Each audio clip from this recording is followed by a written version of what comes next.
Well, it was made in the period of my life that I also became a father, and I was working mostly from a home studio, and it was just funny. I mean, I still try to make up-tempo stuff because I love that. I get energy from it, and it's something I think I'm good at and I'm used to.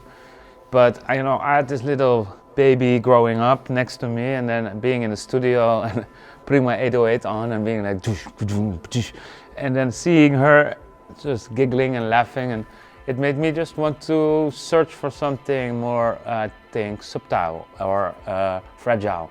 And when I got into it, I really started enjoying it. Make a bit more atmospheric stuff, and I don't think there's a real big difference with my other music, except that there's no beats in the forefront of the music. But no, I really started enjoying to make a bit more music that doesn't consume your complete presence. It can be in the room, it can fill the room, but it doesn't ask for your complete attention. This was one of the aims with Deco. Another one was also, the people from Rush Hour, they always asked me, I heard this ambient thing, do you have more of this? So it was always in the back of my mind to at some point in life, try an album like this.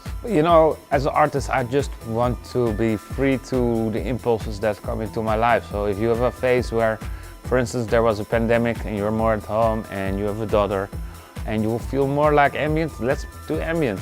If you have a dark phase and you're really in the studio at night all the time, you want to make a strong techno album, then I feel free to do it. I think I don't want to limit myself because of my past albums. Otherwise I will become like a product, of my own history.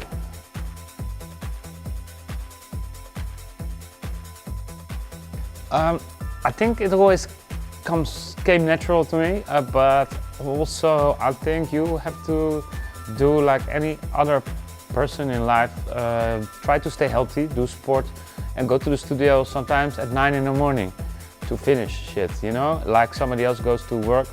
I also try to have periods in life where I just try to really clear my mind and sober and finish stuff. That's one of the things. Another thing is that to work with an inspiring team that always can motivate me and help with my agenda, because I'm really good in making like these small ideas and then not finishing it. But by just having friends or like managers or people that I reflect with, or my girlfriend or whatever, and I just playing the ideas, they always remind me like, okay, it's great, but it's not finished. Now put the extra step and finish it. I think that's really important also to stay productive over so many years. And plus, I think music for me is such a love in life that it will never leave me alone. So I have more than 1 million ideas still stacked up, waiting for. My life's too short to get all the ideas out, I think. In periods, yes, I do prefer producing, I think. But then if I don't tour enough, I feel like I'm really stuck in a place, because the touring life, of course, it's a bit intense because it has to do with nightlife a lot. But what people forget, they say, oh man, your tour schedule is so heavy. But they forget you also are having dinner in all these amazing restaurants with different cultures, different friends. You're seeing musea, you're seeing art, you're staying in touch with all these scenes in different countries, which is super inspiring. You get to have like this small peek into a certain scene somewhere around the world, and then you come back home and you're like, take this bit of inspiration, and then it's enough for a whole week of work,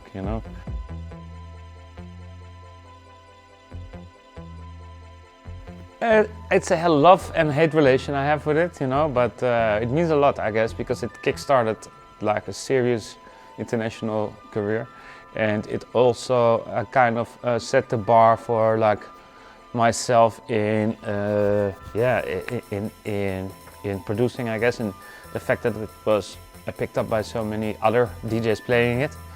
It meant that it gave me the self-confidence that I can make something that resonates. But at the same time, at shows, if I would not play it, people were in front of the booth like, why the fuck you don't play it, you know? And it got annoying also. I was like, I play it every fucking weekend 4 or 5 times, you know? It's like, give me a break. And at some point, a hit is great, but it is also something that chases you, because at some point you feel like you're a product of the hit, you know? You become the use me again guy. Oh, there's this guy again. But while I think that, you know, my artist leverage, or like I consist of way more than just that song.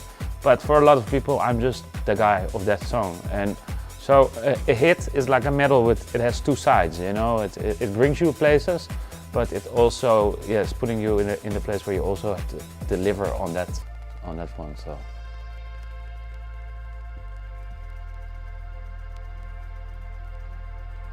Yeah, totally. I mean, of course now there's definitely a movement going where the BPM is way faster, and where the 90s rave is back again, totally. And I think even soulful dance music is a bit in the background. Well, when I grew up, that was really my thing, you know. And I think it's fascinating because everything goes in waves, and it comes in waves, and it goes in waves. It's just a little bit, how do you stay relevant, but at the same time true to yourself? These are 2 things that you know have to keep in mind. But most of the time, I don't really think too much. I just do, and I see what comes out. But I mean, I do push myself to find relevant music that's made now, that still fits in my box of the stuff that I love. But yeah, it is definitely a task, and it's a profession to, I think, to stay relevant.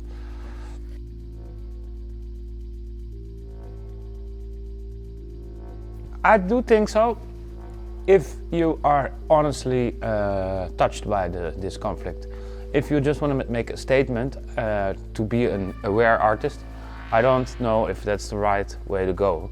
But if you truly in your heart feel that you have to say something about a social conflict or about a political movement or anything, then I think it's very important, and it can increase your artistic value, of course.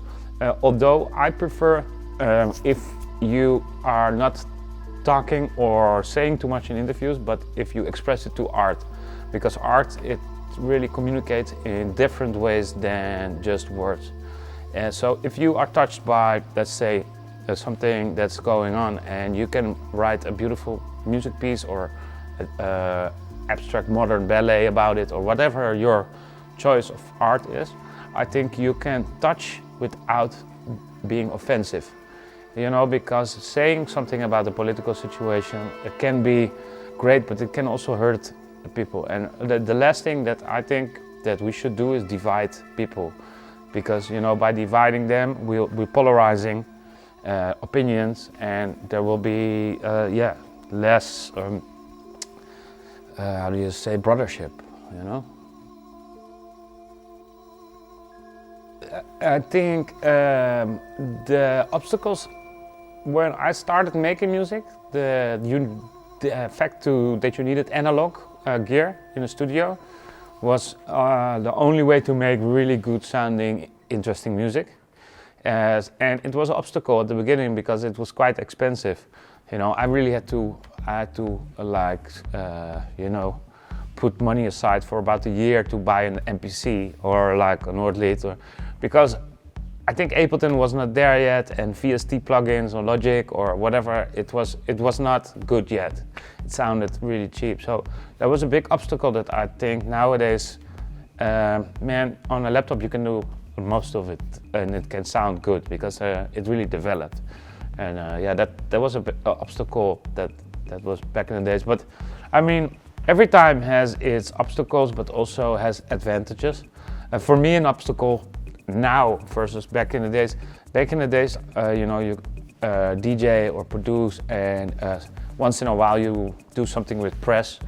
Now I am supposed to do a post once a day or twice a week at least. Otherwise, you know, people are like, who the fuck is Tom again? You know, they forget about. So that's the obstacle for me, because it's not natural for me to constantly be looking for press attention or for like. So yeah, there's disadvantages and advantages in every period of time, I think.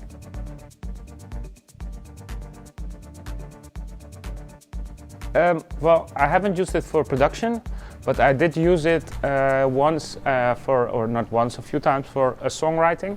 And it was because I was in the studio, and it was in Sydney, and I was with a friend of mine, and I was like, do you know a really good songwriter around here? Because I got this beat, and it was late night, and he was like, you want to call a songwriter now? I was like, yeah, I want to make this song, you know, and the beat sounds like it needs a vocal. And he's like, man, you ever ChatGPT? I was like, yeah, and he's like, let's let him write it. So he's like, what do you want the song to be about, you know? And I said, well, I think technology, digital, romance, blah, blah, blah. So we start putting in good terms, asked him to write a song. It came out medium, and I was like, you see, it doesn't work. And he was like, no, you have to shape it, you have to work with it. And we start telling him like, or him or her, like we're telling the AI, you know, like, can you be a bit more subtle, or can you use a bit more romance, or like a bit more of futuristic words? And as soon as we start shaping, I understood that it's just also another tool that you cannot just like be like click and then expect to be amazing. But if you learn how to work with it, you know, and you learn how to shape it, then it can definitely be something special, you know. Don't forget that there was a moment when there were no electronic instruments, and there was like organs and piano, and then the synthesizer came, you know, and people were like, the synthesizer, you know, that's evil, you know. There were people against synthesizers, you know, and it also took a lot of brave engineers and people who were looking into the future to shape the sound of the synthesizer, which eventually, I mean, gave us now so much, and is the basic of electronic music in a way. And so the same with AI, I think, you know, we cannot expect too much if we don't shape it, you know. I think, yeah, we should shape the future.